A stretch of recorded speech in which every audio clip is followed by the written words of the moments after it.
Je me sens tendue ou énervée. Souvent.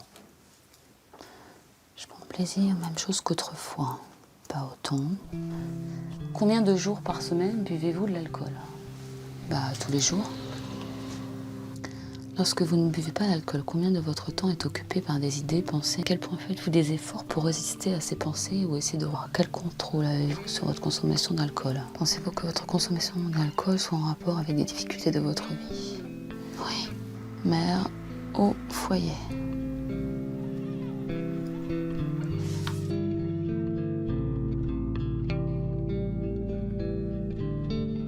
Le baclofène, c'est un médicament qui est utilisé pour traiter les contractions musculaires, mais il pourrait aussi permettre le sevrage des alcooliques car il On comprenne l'envie l'utilise d'alcool. normalement pour soulager les crampes et les This is a douleurs. truly fascinating question about a deeply serious epidemic. Soigner l'alcoolisme. Guérir purement et simplement la dépendance par un médicament. Cela semble aujourd'hui possible. Le baclofène, c'est le nom de cette pilule miracle qui aurait pour vertu d'atténuer l'envie de boire et même de la faire totalement disparaître. Cette découverte inopinée a pris de court le monde médical. Dans plusieurs pays, le baclofène fait débat. Autour de 30 ans que je voyais des alcooliques, des gens qui avaient des problèmes d'alcool, et j'avais jamais eu une molécule qui marchait comme ça. C'est certainement pas avec une molécule qu'on pourra la faire disparaître. Nous n'avons pas le droit de dire que c'est le seul et unique médicament. On le prend une fois et tout est oublié. Cela ne peut pas marcher comme ça. Le baclofène rend indifférent à l'alcool, ce qui est quelque chose de parfaitement nouveau. Et le baclofène correspond à cette demande contemporaine d'une médecine qui débarrasse du symptôme, mais qui ne va pas forcément en profondeur. Prudente, les agences sanitaires n'autorisent pas encore sa prescription aux personnes alcoolodépendantes. Pourtant, il y a urgence. En France, l'alcool tue 120 personnes par jour. Quelle est l'efficacité réelle du baclofène? Est-il un espoir pour les 140 millions de personnes à travers le monde dépendantes de l'alcool? Peut-on guérir l'alcoolisme comme n'importe quelle maladie organique?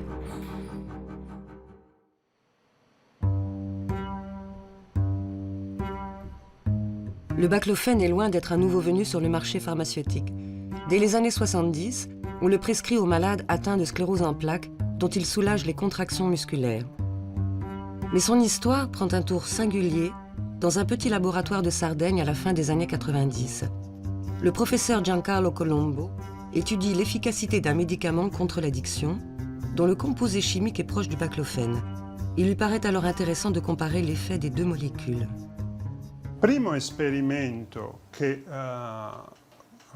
La première expérience que nous avons réalisée fut d'administrer des doses importantes de baclofène à des races génétiquement prédisposées à consommer de l'alcool.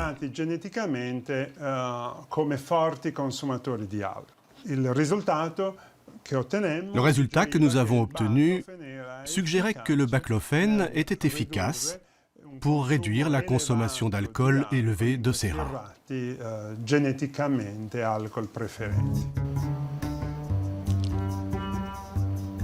Dans ces mêmes années, aux États-Unis, c'est presque fortuitement que le professeur Anna Rose Childress constate l'action du baclofène chez une personne dépendante. Il y avait à cette époque, dans l'hôpital où nous travaillions, un paraplégique du nom d'Edward, dont l'histoire était incroyable. Il avait fait sa propre expérience du baclofène. Il en prenait pour traiter les spasmes qu'il avait dans les jambes. C'est ce pourquoi le baclofène est indiqué. Ces spasmes étaient dus à une blessure à la moelle épinière. Un trafic de drogue avait mal tourné, il avait reçu une balle dans la nuque et était resté paraplégique. Il prenait du baclofène depuis quelques années, il en prenait à petite dose, 10 mg 4 fois par jour. Et vous avez augmenté la dose? Dites-moi pourquoi. J'ai augmenté la dose parce que je trouvais qu'à 10 mg, ça ne faisait rien contre mes spasmes musculaires. Il s'est dit, au lieu de prendre des doses de 10 mg, je vais prendre des doses de 20 mg. Ça a soulagé ses spasmes, ce qui était une bonne chose. Mais il s'est passé autre chose. Quand j'en prenais, je ne ressentais pas de manque. Avant, il me fallait 3 sachets de cocaïne pour être défoncé. Avec le baclofène, un seul sachet suffisait. C'est comme si j'en avais pris 3.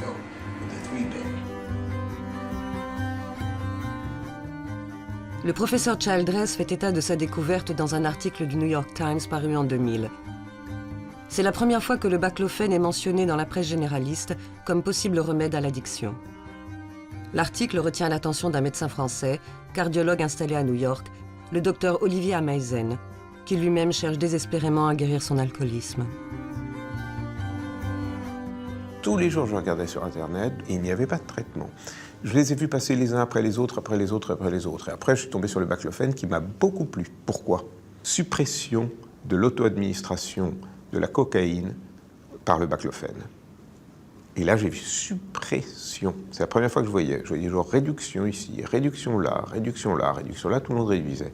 Eux, on dit suppression. Après avoir essayé toutes les approches classiques de sevrage, il décide en 2002 de s'administrer lui-même du baclofène, devenant ainsi son propre cobaye. Il augmente progressivement la dose jusqu'à atteindre 270 mg par jour, près de 4 fois la dose maximale autorisée. C'est alors que le miracle se produit. J'ai finalement, à la dose pour moi de 270 mg par jour, j'ai atteint la dose suppressive des symptômes. Je ne savais pas ce que c'était. J'ai vu des bouteilles d'alcool, ça ne m'a plus rien fait. Et je me disais, mais c'est impossible, puisqu'on dit que cette addiction est à vie, que les stimuli font que vous allez reboire, ça ne m'a rien déclenché. J'ai cru rêver. En finir avec la guerre permanente à soi-même qu'est l'abstinence, devenir indifférent à l'alcool. Cette guérison totale et sans effort, Olivier Ameisen l'a relatée dans un livre paru en 2008, Le Dernier Verre. C'est un succès en France et à l'étranger. Malgré son témoignage et les quelques études scientifiques réalisées dans différents pays, la communauté médicale reste sceptique. Il faut attendre 4 ans pour que, sous la pression des patients et des médias, soit lancé un véritable protocole clinique. C'est l'étude Bacloville.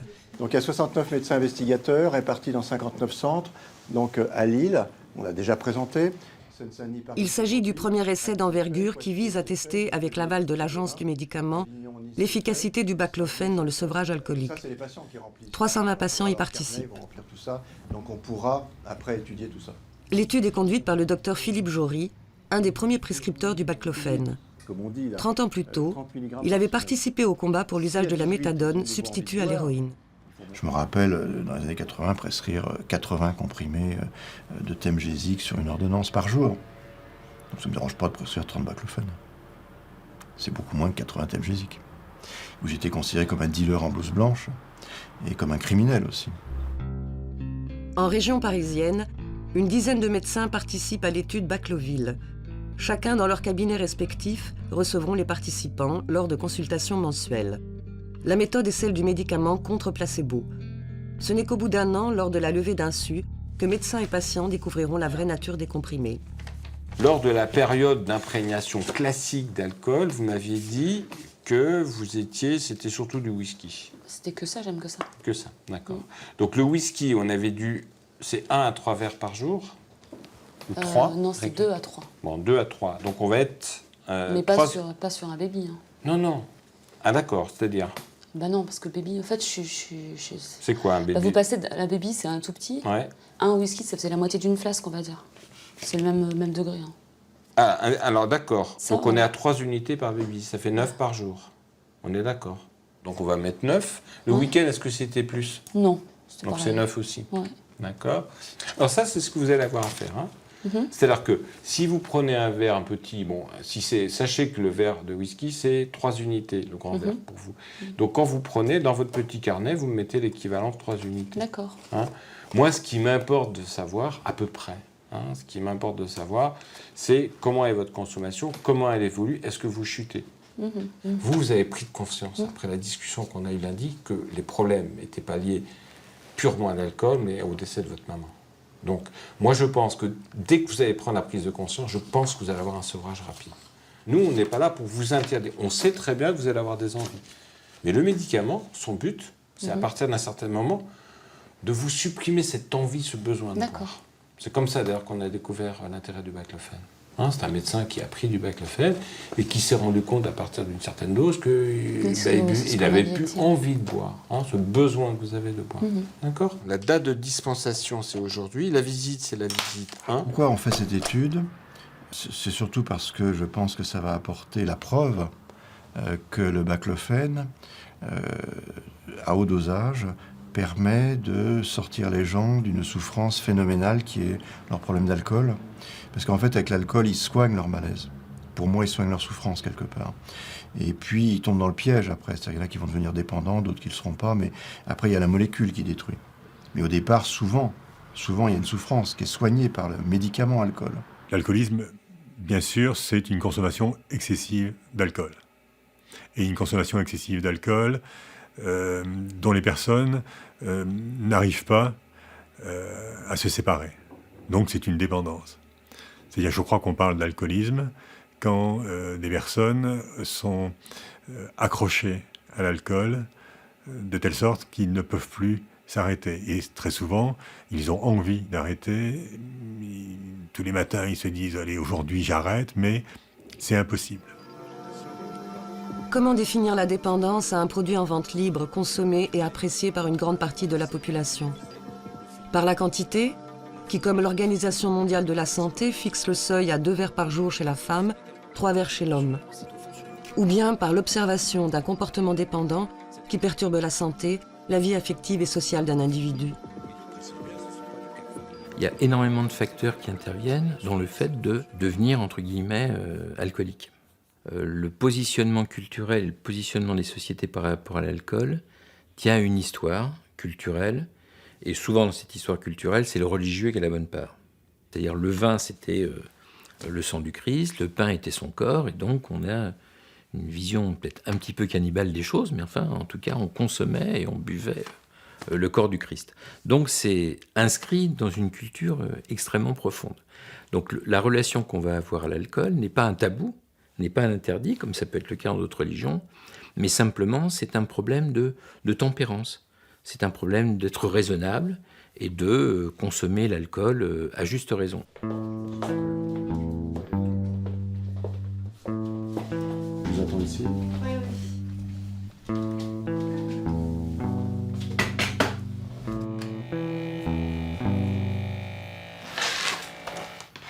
160, 101. 107 de pulsation. C'est pas bon ça, je suis sûr. Non, c'est pas très bon. Hein. Je vous avais dit, ça que moi c'est... Quoi, là vous êtes à combien par semaine à peu près? Là, alors en semaine, je sais pas trop, j'ai diminué depuis un certain temps, mais je suis quand même encore... il y a 3 mois de ça, je buvais à peu près 6 litres par jour de vin, essentiellement, et quelques bières. Et là, je suis à peu près à 3 bouteilles et on va dire 6-7 bières par jour. D'accord. Bon, de toute façon, vous allez voir l'étude. Toujours en vin. C'est extrêmement intrusif. Fort. Vous allez avoir beaucoup de questions auxquelles il faudra répondre. C'est ça qui est très long.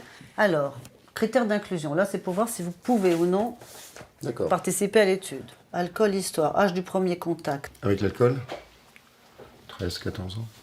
13 ans. Âge de première ivresse. 14-15 ans. 14, vous avez vu, j'en enlève toujours. Âge d'intégration d'un usage régulier. À partir de 17 ans, je buvais tout le temps. 17 ans. Âge de début de la perte de contrôle. C'était peut-être plus vers 24 ans. 24. Médicaments, maintien de l'abstinence déjà pris, en dehors du baclofène, c'est-à-dire l'Aotal, l'Espéral, le Revia. J'en ai pris sur une très courte période, parce que je ne voyais pas d'effet. J'ai pris l'Aotal. Alors, l'Aotal il y a 1 mois et demi. Ah oui, donc c'est cette année vous avez décidé d'arrêter de boire. Oui. Pourquoi là? Parce que je suis avec ma compagne depuis plus longtemps que ça. Je suis fatigué, je suis épuisé. Pour ça, vous ne voulez plus boire. Des activités sociales, professionnelles ou de loisirs importants sont abandonnées ou réduites à cause de l'utilisation de la substance. Vous comprenez là? Ben oui, donc oui, je sortais énormément, je ne sors plus du tout, je bois tristement seul à la maison. Ouais, c'est pas drôle effectivement. L'échelle d'évaluation du craving. Est-ce qu'on a on en a? Et je finis le soir. On en a eu. Mettez-moi l'envie de boire. Ben là, c'est voilà. Merci. Ouais. On est d'accord. Par là. Bon, vous êtes à 10. Ce qui m'a motivé à venir vous voir, c'est évidemment les conséquences directes et indirectes liées à l'alcool dans ma vie de tous les jours. Et donc, j'aimerais pouvoir ne pas être frustré jusqu'à l'instant de mes jours, de continuer à avoir des relations sociales, familiales avec des amis, de boire un verre sans avoir envie d'en boire des centaines par la suite. On va voir si vous avez le placebo. On sait qu'il y a 20% de réussite avec le placebo, en général. Le baclofène, On espère qu'il y en a davantage. On va voir où vous êtes. Si on se rendait compte, je pense, au bout de 6 mois, qu'il y a la moitié des gens qui boivent plus du tout et l'autre moitié qui boit 3 fois plus, je pense qu'à ce moment-là, pour des raisons éthiques, il y aurait une levée d'insu, si c'était comme ça, à ce point de différence. Sinon, bon, voilà. Déjà, normalement, ça devrait marcher d'une façon, quel que soit le traitement que vous prenez. On va voir comment. J'espère. Voilà, moi aussi, je souhaite. Revenir à une consommation normale, raisonnable, boire comme tout le monde, cet espoir est-il permis? L'alcoolique peut-il continuer à boire et se dire sorti de son addiction? Avec cette molécule-là, le baclofène, on introduit un nouveau paradigme, c'est-à-dire qu'on peut aussi boire avec. Alors c'est extraordinaire pour les gens qui ont des problèmes d'alcool, ça a toujours été leur rêve, c'est de pouvoir boire comme tout le monde. Le problème, c'est qu'ils ne peuvent pas boire comme tout le monde. C'est-à-dire que quand ils commencent, ils ne peuvent plus s'arrêter, la plupart. Et puis d'autres, c'est dès le matin, ils sont obligés de boire parce qu'ils sont dépendants. Donc ils n'ont pas le choix, c'est plus fort qu'eux. Et si on leur propose un traitement, on leur dit, bah, écoutez, avec ça, vous pourrez boire comme tout le monde, de façon non excessive, c'est-à-dire 20 grammes chez la femme, 30 grammes chez l'homme, ou pas plus de 40 grammes si c'est une occasion. Évidemment, ça plaît beaucoup. Quand on prescrit du baclofène à un patient, en règle générale, on ne lui demande pas d'arrêter de boire. On lui dit, continuez à boire comme d'habitude, prenez du baclofène à dose progressivement croissante, et puis vous arriverez un jour à une dose telle que vous n'aurez plus envie de boire. Prendre du baclofène pour dire je vais continuer à boire, mais moins, pour moi c'est une hérésie. C'est dire donnez-moi la capacité de retrouver un contrôle de ma consommation parce que je veux être normal. Donc, alors là, ça veut dire qu'il faut considérer que la normalité c'est de boire.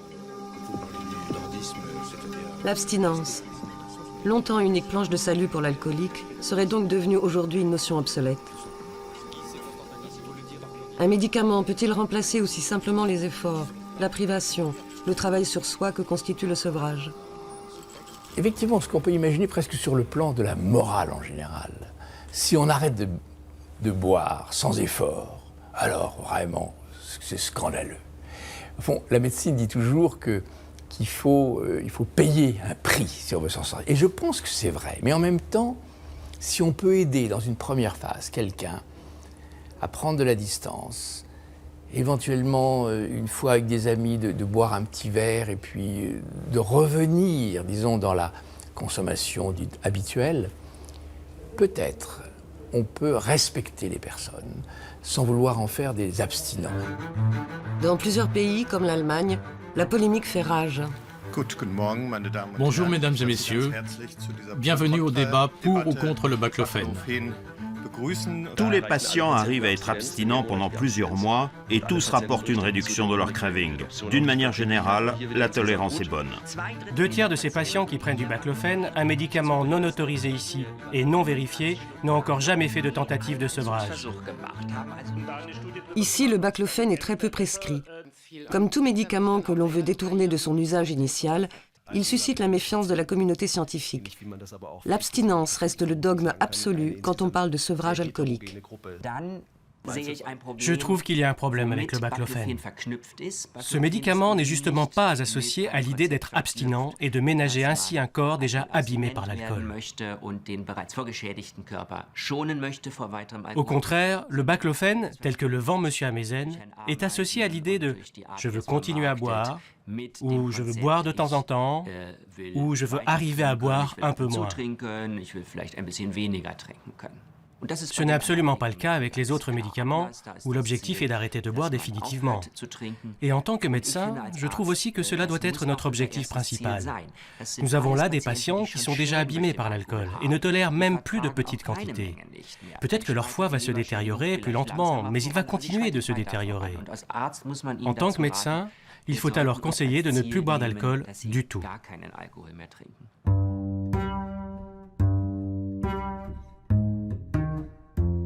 Il y a beaucoup de gens pour lesquels l'alcool a une fonction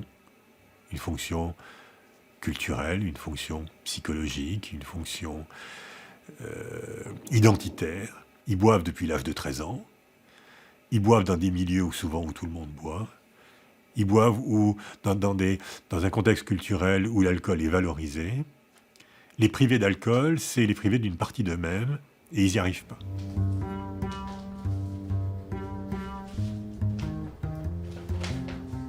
Deux, 6, 3. Il n'y a pas beaucoup de changements quand même. Hein. Alors, il y a un pic de pollution, on va dire, au début de la semaine. C'était mon anniversaire. Bon anniversaire. Ouais, merci. Et bon, il y a beaucoup de gens qui sont passés. De pollution alcoolique, vous voulez dire? Mais autrement, vous êtes pas mal quand même, là, samedi, dimanche. Je dis, moi, je cherche pas à être abstinent non plus. Je me sens pas alcoolique. Bah ouais, mais quand même. Je me sens pas alcoolique. Malgré tout, il y a quand même une consommation régulière qui est un peu trop importante. On pourrait dire que vous n'êtes pas plus du tout addict à l'alcool si vous faisiez un apéro le week-end ou une ou deux fois par semaine. Mais quand c'est tous les jours, ça devient quand même une addiction. Oui, comment on appelle ça? C'est répétitif, c'est une habitude. Ouais, Je le prends comme une habitude, mais c'est une habitude. Pas comme un besoin essentiel. Parce que si vous regardez mes carnets, il y a des jours là où je m'en passe très facilement. C'est pas fréquent quand même, hein. Il y a 2 jours. J'ai scoré là. Hein. Alors là c'est très bien là. Mais on aurait dû rester comme ça alors. Ouais. Pour moi, par rapport à avant, quand je travaillais, c'était peu. Quand vous travailliez avant? Parce que quand je travaillais avant, on mangeait à 5 ou 6 au restaurant tous les jours. Et puis bon, il y avait peut-être 5 ou 6 tournées qui tombaient. Et le soir, en sortant, on se retrouvait pour boire un demi. Je rentre à la maison, je buvais l'apéro et du vin. Donc, vous voyez que c'était quand même un maximum. Donc, à cette époque, donc, vous pouviez dire que vous étiez un peu alcoolique quand même. Ah oui, mais on ne se sent pas alcoolique. Bien sûr. On ne se sent pas alcoolique. Je suis désolé. J'ai demandé au voisin de me tenir la porte pour mettre la clé dans la serrure. Mais vous avez eu après le sentiment que c'était une maladie comme une autre qu'il fallait soigner, ou alors vous aviez un grand sentiment Là, je me suis posé plein de questions dans ma tête parce que j'ai des arrière-grands-parents paternels qui étaient imbibés, comme des éponges. Mon père biologique, il est mort de ça. Ma mère a été malade, et puis pour soutenir sa maladie, elle se laissait aller au whisky et tout ça parce qu'elle a des difficultés respiratoires. L'alcool, c'est quelque chose, ça peut être culturel, c'est-à-dire qu'on a vu ses parents boire, on a vu ses grands-parents boire, et donc on peut aller peut-être plus facilement dans la consommation d'alcool. Mais c'est pas du tout héréditaire, c'est pas un gène. Hein, vous comprenez ce que je veux dire? Oui, d'accord, c'est pas héréditaire, mais ça, vous me l'apprenez parce que je l'ai longtemps cru. Quelles sont les causes de l'alcoolisme? Peut-on le définir strictement comme une maladie, avec ses origines, ses symptômes, son épidémiologie?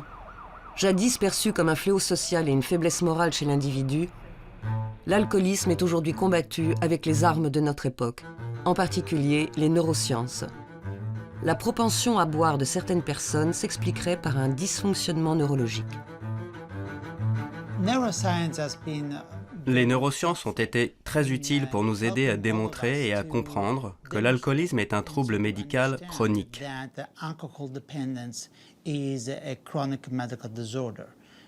Parce que contrairement à il y a 30 ans, nous savons maintenant qu'il y a des changements dans le cerveau.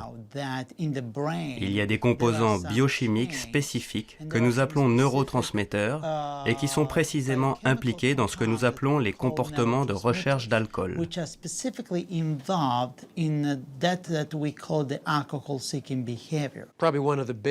Une des avancées les plus révolutionnaires des années 50 fut sans doute de découvrir que le cerveau possède des structures associées à la récompense. Si ces systèmes cérébraux sont activés, un individu peut se sentir récompensé, renforcé. Et nous pensons que ces systèmes expliquent en grande partie pourquoi nous, en tant qu'êtres humains, nous adoptons certains comportements. Ainsi, une des découvertes majeures dans la recherche sur l'addiction a été de comprendre que les drogues addictives activent ces systèmes. Elles activent le système de récompense dans le cerveau et le neurotransmetteur dopamine est la molécule qui joue un rôle clé. Si on prend une drogue comme de l'alcool, de la cocaïne ou de l'opium, cela active le système dopaminergique du cerveau en déclenchant un signal de récompense. Alors, immédiatement, le cerveau dit « j'aime ça ».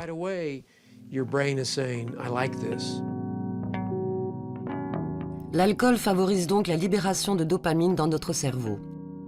La dopamine est le neurotransmetteur qui active notre système de récompense, nous procurant bien-être et soulagement. Mais ce plaisir lié à l'alcool, tout le monde peut l'éprouver, sans pour autant être alcoolique. D'où vient alors le phénomène de dépendance ? Pour une personne qui va boire et obtenir une forte réponse de récompense, une autre personne en aura une très faible. Si quelqu'un éprouve une forte réponse de récompense, il risque alors de continuer à boire davantage et de développer une addiction. Cette différence d'intensité de la récompense nous rendrait donc inégaux face à l'alcool. Dans le cerveau d'une personne alcoolique, la dopamine est libérée à la seule vue de l'objet, par exemple un verre d'alcool. Ce phénomène s'appelle le craving, une irrépressible envie de boire. C'est là qu'interviendrait le baclofène.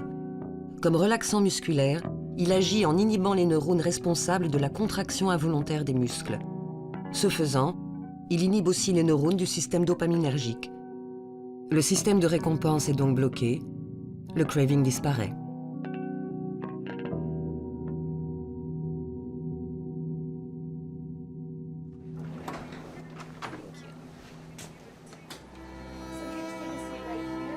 Pour le professeur Lorenzo Leggio, cette efficacité neurologique doit se traduire par une modification réelle du comportement.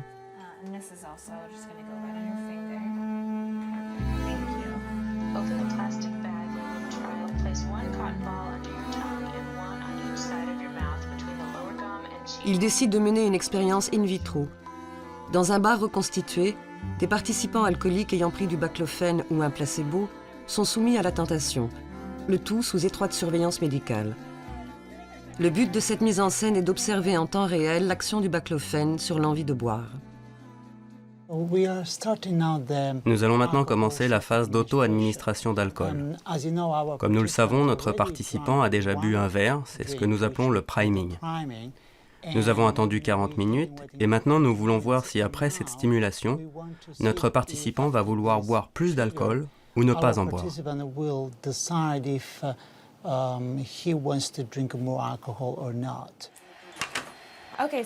Voici 4 verres et comme nous vous l'avons dit, chacun vaut $3. Donc pour chaque verre que vous ne buvez pas, vous recevez $3 en compensation. Nous utilisons un modèle bioéconomique, c'est-à-dire avoir le choix entre boire de l'alcool ou recevoir de l'argent.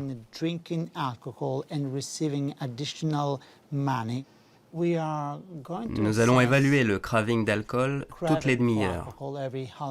Nous allons aussi faire des prises de sang pour évaluer les hormones de stress et examiner comment répond notre participant en termes de stress. Et surtout, voir si le médicament que nous étudions, le baclofène, comparé au placebo, va réduire le stress lié à la consommation d'alcool.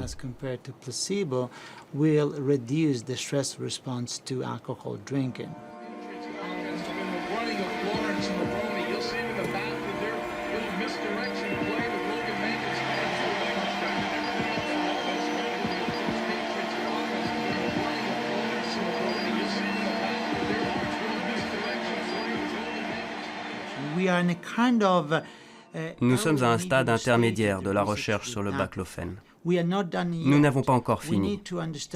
Nous avons besoin de mieux comprendre ce médicament, de comprendre comment utiliser ce médicament, d'identifier quel genre de patient nous devrions ou nous ne devrions pas traiter avec ce médicament.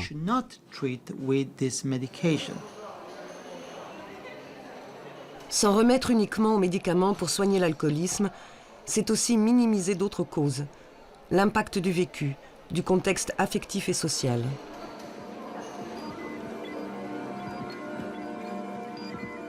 Il est clair que c'est l'environnement qui va intervenir. L'environnement, le psychisme, les conditions de stress, les conditions de vie qui vont pousser un individu à prendre de l'alcool au départ et à en prendre de plus en plus, à ne plus pouvoir contrôler sa consommation au fur et à mesure des prises. Donc le phénomène biologique est clair, mais le phénomène psychique est sans doute le plus important. Qu'est-ce qui fait qu'aujourd'hui, les réalités complexes, on les simplifie ? Et on les simplifie toujours dans le même style, c'est-à-dire où on réduit l'individu à la somme de ses comportements. Je crois que c'est favorisé, c'est pas uniquement causé par, mais c'est favorisé par notre civilisation des mœurs. C'est-à-dire qu'aujourd'hui, on s'intéresse beaucoup moins au sens que peuvent avoir les symptômes, au contexte historique au sein desquels ils émergent, que ce soit le contexte personnel de l'histoire familiale, ou que ce soit le contexte collectif de la société. Ce qui compte, ce n'est pas ce que sont les gens, c'est ce qu'ils font.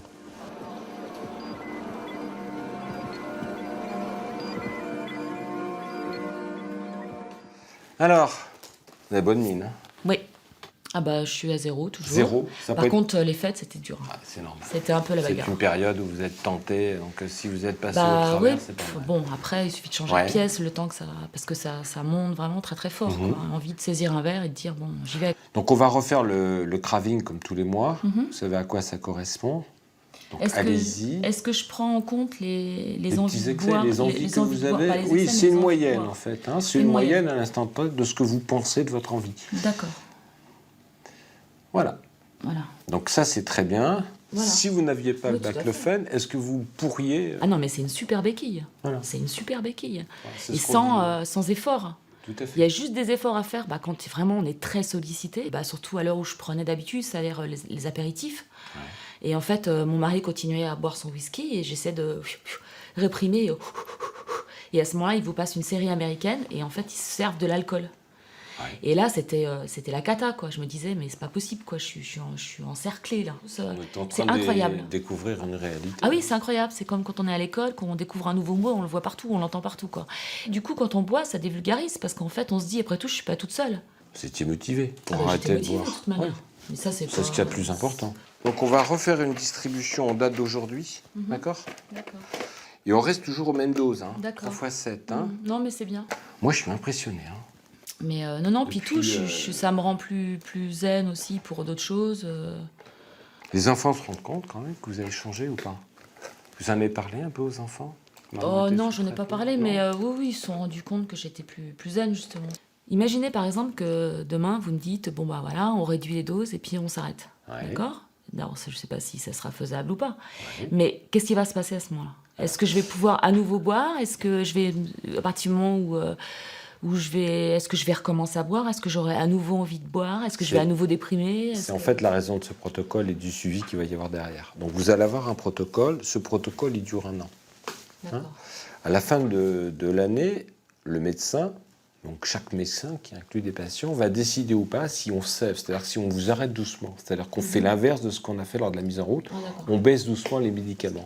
Si, à partir d'un certain temps, au moment du sevrage, on se rend compte que vous recommencez à boire, on peut recommencer le plateau et là, on sait qu'il faudra qu'on reste un certain temps sous traitement. Si, par contre, vous êtes complètement sevré, on peut revenir à 0.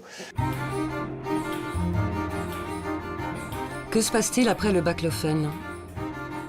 Ces doses massives censées délivrer le patient de l'alcool ont-elles créé une nouvelle dépendance ?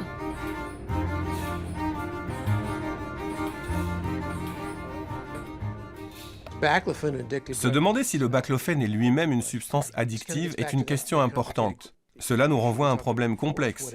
Qu'est-ce que l'addiction? Quelqu'un peut s'habituer à prendre du baclofen et une fois qu'il s'y est habitué, il peut vouloir continuer à en prendre. Mais est-ce qu'on peut réellement parler d'addiction? Est-ce qu'il perd le contrôle de lui-même? Est-ce qu'il va essayer d'en acheter dans la rue? Les patients dépendants sont tout à fait prêts à adhérer à cette idée, parce qu'on leur a donné le faux espoir qu'en avalant un médicament, cela suffirait. Qu'on puisse régler ainsi le problème en prenant un cachet, c'est une idée qui interpelle fortement les personnes dépendantes. Et sincèrement, je trouve que ce n'est pas responsable d'activer ce mécanisme psychologique pernicieux qui détourne de la psychothérapie. Croire que supprimer la conséquence, c'est-à-dire l'alcoolisme, va tout régler. Non, parce que les gens peuvent aussi tomber vers autre chose. Donc je pense que la réponse du médicament, ça peut être effectivement peut-être une aide sur quelque chose d'aigu. Mais à partir du moment où on en fait une réponse chronique, je crois qu'on marche un petit peu sur la tête, parce qu'après, il va falloir trouver le médicament qui répond au baclofène. Si lui-même devient addictif. Je ne peux plus me passer mon baclofène. Je ne bois plus, mais je ne peux plus me passer mon baclofène. Qu'est-ce que je vais prendre pour lutter contre l'effet du baclofène? Il y a eu 360 là, plus 360. Vous avez pris 630 comprimés depuis le mois dernier, donc par mois.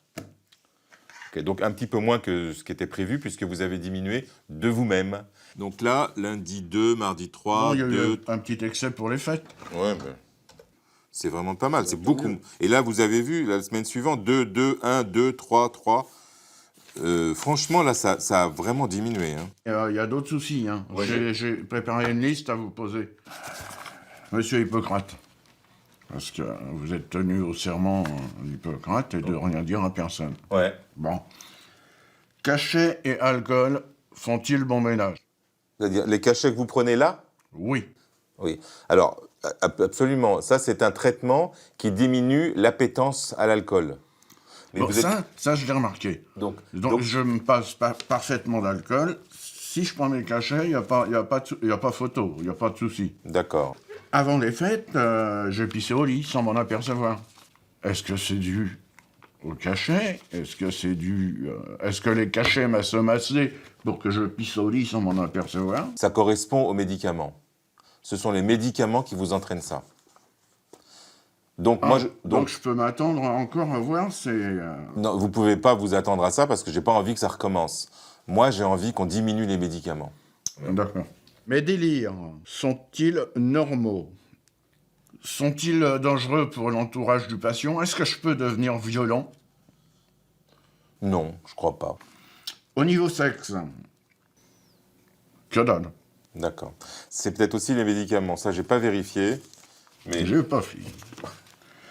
Est-ce que ces cachets ne sont-ils pas faits pour endormir les alcooliques et leur faire oublier de boire un coup?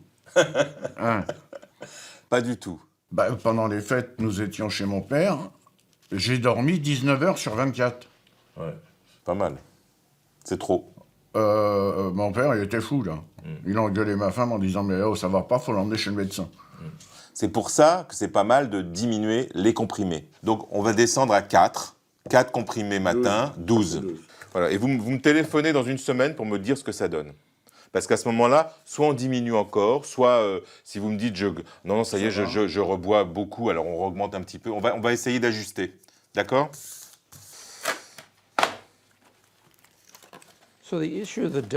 La question de la dose du baclofène est très importante. Le principal effet secondaire du baclofène est qu'il agit comme sédatif. Donc, les gens peuvent se sentir somnolents, un peu ralentis ou dans les vapes. Ce que vous pouvez imaginer, c'est que si vous prenez un médicament qui a un effet sédatif et que vous l'associez à l'alcool, alors vous combinez deux substances sédatives. Mais d'un autre côté, nous savons qu'en pharmacologie, si on ne prend pas la dose adéquate, on risque de ne pas atteindre totalement l'effet voulu. Donc je pense que c'est important d'étudier les doses plus élevées, seulement nous ne savons pas quelle est la dose adéquate et jusqu'où on peut aller. Il est évident que le baclofène n'est pas actif à la même dose chez tout le monde. C'est-à-dire, on pourrait dire que chacun a sa dose. Ce qui est très très curieux, ce qui est assez inhabituel dans la pharmacopée avec l'utilisation des médicaments.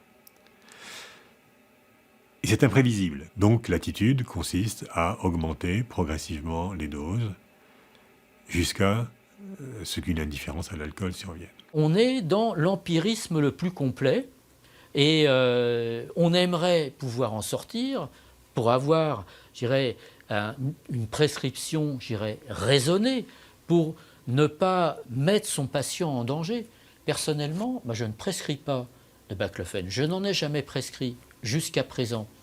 Et quand les personnes m'en demandent, je leur dis « Mais monsieur, madame, moi, je ne veux pas vous mettre en danger. » On tâtonne. Mais on tâtonne avec le patient. C'est-à-dire que c'est le médecin et le patient ensemble qui doivent travailler pour arriver à augmenter les doses sans être bloqué par les effets secondaires. Ça prend souvent beaucoup de temps. Moi, j'ai eu des patients qui ont mis 2 ans à guérir. Donc, c'est une aventure. On va y aller un petit peu à la sauvage, en quelque sorte. Et ce d'autant qu'on n'a pas de règles de prescription, puisqu'il n'y a pas d'autorisation. L'utilisation du baclofène pose encore bien des questions. À quelle dose le prescrire? Pendant combien de temps? Quels sont ses effets indésirables? Ces inconnus expliquent la réticence des agences sanitaires à autoriser son usage pour soigner l'alcoolisme. Il n'est donc pas remboursé par la sécurité sociale. Pourtant, plus de 6000 médecins français le prescrivent. Mais que risque-t-il? On peut m'interdire d'exercer, c'est vrai. Je prends le risque. Le risque zéro n'existe pas. Je prends le risque et je suis habitué, je vous dis, je vois 30 patients, je peux tuer 30 patients par jour. Même pour une angine. Je prends le risque. Autrement, je ferai jamais rien. Nous gérons l'incertitude et le doute en médecine. Donc les limites de la médecine, elles sont partout. Pas seulement avec le baclofène. 876. Donc c'est 300 mg par jour. C'est maintenant la dose maximale qu'on donne. Ça fait beaucoup, hein? Comment vous vous sentez? Ça va, ni plus ni moins. Ni effet positif, ni effet négatif. C'est le cas, il y a un peu de positif. Encore une fois, je ne sais pas si j'ai la molécule ou pas, parce que c'est vrai que j'ai diminué un peu, mais j'ai toujours le sentiment, comme j'achète par bouteille. Les bouteilles, je vois toujours mes 2 bouteilles de rosé dans la journée, et elles ne sont plus là le soir. Donc je me réveille, 20 minutes après, je bois mon premier verre. On en est à 82 unités d'alcool, c'est-à-dire 82 verres. Ça vous fait en moyenne 13 verres 66, 14 verres. C'est-à-dire qu'à ce stade, ce que l'on peut faire, c'est de dire qu'on est un échec de traitement. Vous donnez du baclofène, mais on ne lève pas l'insu, et on attend la fin de l'année, la fin de l'étude, pour lever l'insu, pour savoir ce que vous aviez, pour notre étude. Ah, pour jusqu'à maintenant savoir ce que j'avais comme molécule. Ben, on peut faire ça, docteur, c'est vous qui voyez. Alors, arrêt prématuré de l'étude avec sevrage, car inefficacité ressentie et mesurée. Hein. Et je vais vous donner donc une ordonnance de baclofène, d'accord? Très bien. 3 comprimés, matin, midi et soir. Midi, soir. En juin 2013, une porte s'entrouvre en France, où l'ANSM, l'Agence de sécurité des médicaments, concède une autorisation temporaire de 2 ans. Le baclofène peut donc être prescrit par tous les médecins français pour soigner l'alcoolisme.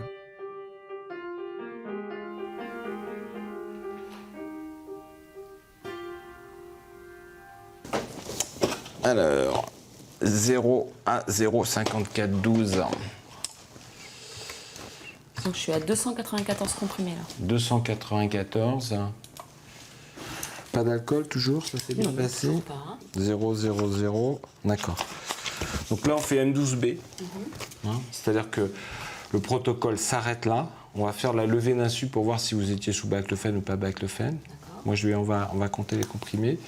On va faire la levée d'insu. Et comme vous êtes à plus de 200 mg, on va vous faire un sevrage. C'est-à-dire que vous allez baisser d'un comprimé par jour. Et vous serez vu dans un mois, puis le mois suivant. Est-ce qu'une fois que le traitement sera fini, est-ce que j'aurai un suivi médical et pharmaceutique vous allez avoir un suivi et je pense que je vous donnerai quelque chose pour vous aider justement pour voir si vous arrivez à tenir sans médicaments. D'accord? On est d'accord. Alors on y va. Est-ce que vous pensez que vous étiez sous baclofène ou pas? Moi je dirais oui, mais... Moi je dirais oui aussi. Bon. Vous étiez sous baclofène? Oui, je me doutais un peu. Donc en fait, efficacité remarquable. Excellente, vous avez dit. Remarquable. Non, mais là, c'est un résultat remarquable parce que vous avez arrêté de boire, les résultats sont très bons. Est-ce qu'à la fin de ce protocole, maintenant qu'on a pratiquement fini, vous n'êtes pas sevré, vous avez l'impression que vous êtes guéri? Est-ce qu'on guérit l'imprégnation éthylique? Je pense pas. Moi, j'en ai discuté avec mon mari, par exemple, en lui disant « Mais moi, je ne reboirai jamais d'alcool. » Ça que depuis 1 an, je n'ai pas pris une seule gorgée d'alcool. Est-ce que vous connaissez... Mais après, j'ai trop peur d'aimer ça à nouveau. Vous voyez? Même si le baclofène permettait de réduire, voire de supprimer totalement la consommation d'alcool, pourrait-on pour autant parler de guérison? Ce qu'il faut comprendre, c'est qu'il y a deux types de dépendance.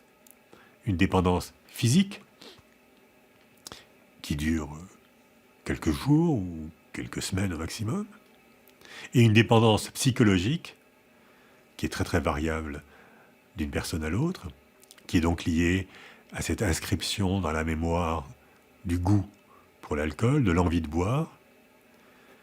Et pour faire disparaître ces mémoires, il faut beaucoup de temps. Si on ne fait que le baclofène et qu'on arrête le baclofène, il y a pas mal de chances pour que la consommation d'alcool reprenne, sauf si on a réussi à s'abstenir d'alcool pendant des temps relativement longs. Et quand je dis relativement long, c'est supérieur à une année, peut-être même plus. Le baclofène, on va avoir besoin de le prendre aussi longtemps que ces mémoires dont je vous ai parlé seront présentes et actives dans le cerveau. Mais le destin de toute mémoire est de disparaître avec le temps.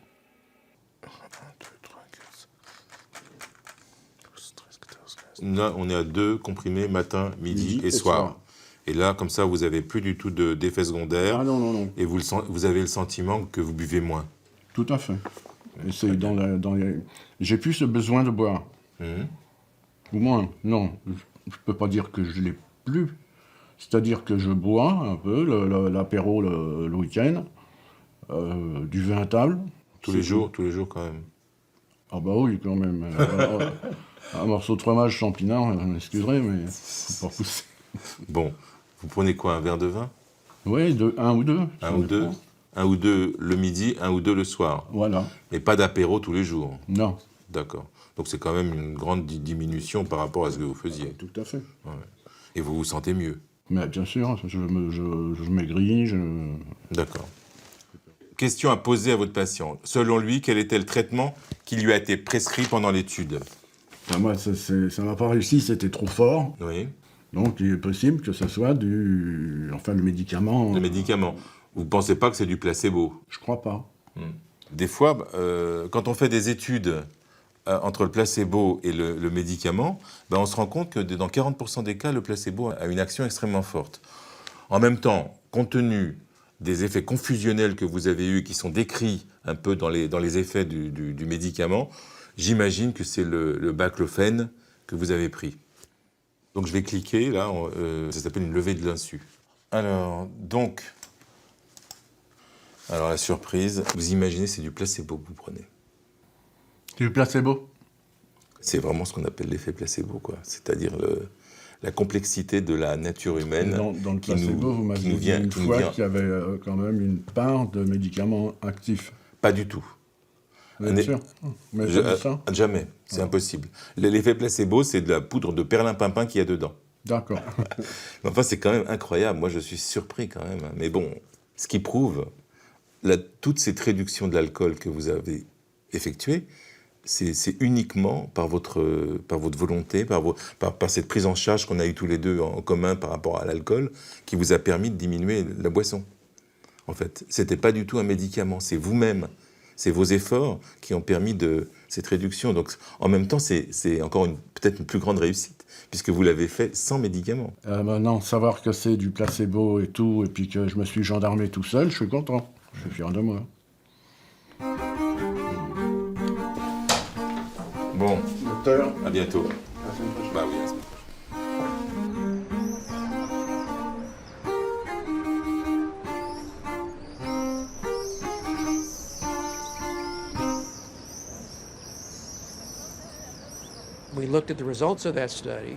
Quand nous regardons les résultats de ces études, nous constatons que l'état de santé de beaucoup de gens s'est amélioré, ce qui est très habituel dans les essais cliniques. Les gens vont mieux, c'est particulièrement le cas dans les études comportementales, parce qu'ils parlent à quelqu'un qui les écoute, qui fait attention à eux, qui prend soin d'eux en quelque sorte. Les gens consignent des informations sur leur consommation d'alcool et tout ça les fait réfléchir à leur façon de boire et peut même leur faire changer de comportement. Donc, à la fin de l'étude, quand on fait la levée d'insu et que l'on compare les résultats du baclofène et du placebo, ce que l'on constate, c'est que les deux groupes ont les mêmes résultats. tous les participants vont mieux, mais rien ne prouve que le baclofène est plus efficace que le placebo pour traiter la dépendance à l'alcool. Persuadé d'avoir pris le placebo et ne parvenant pas à baisser sa consommation, Stéphane avait choisi de sortir de l'étude pour se faire prescrire du baclofène. Sans résultat, il s'est fait hospitaliser pour une cure de désintoxication. Bon, on doit faire M12. Hein. Dernière visite. Il me demande pourquoi vous ne m'avez pas rendu le carnet de suivi numéro 12. C'est parce que désintoxication à l'hôpital Cochin. Pavillon 6 quarts. 15 jours. Ouais. Et 15 jours et ça a été immédiat, j'avais plus envie de boire. Aujourd'hui, je suis tout neuf. Complété avant la levée d'insu. Alors nous, il faut qu'on dise si, selon nous, vous étiez sous baclofène ou sous placebo. J'ai une petite idée, moi. Moi, ma petite idée, c'est que ça ne vous faisait rien du tout. Levée d'insu à la fin des 12 mois de traitement, résultat, baclofène. Vous étiez bien sous baclofène. Médicament ou placebo, la levée d'insu surprend et déroute bien des patients. La part de croyance et d'auto-persuasion est grande. Il faudra encore attendre la totalité des résultats de l'étude pour tirer des conclusions. Va-t-elle confirmer l'efficacité du baclofène et entraîner son autorisation définitive? Plus que l'efficacité d'un médicament, l'étude actuellement semble avant tout confirmer une chose, l'irréductible mystère du comportement humain.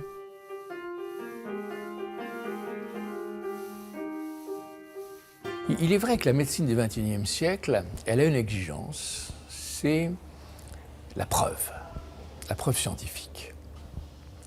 Pour que la preuve scientifique soit incontournable, il faut que les êtres humains répondent de façon identique à un médicament ou à un acte chirurgical. Or, tout être humain est différent. J'enseignais à la fin de ma vie professionnelle aux étudiants que la médecine commençait là où elle était impuissante, là où elle n'avait pas de médicaments, là où elle n'avait pas de chirurgie, là où elle n'avait pas de chimiothérapie, de perfusion, parce qu'elle retrouvait sa fonction éternelle qui était de venir en aide.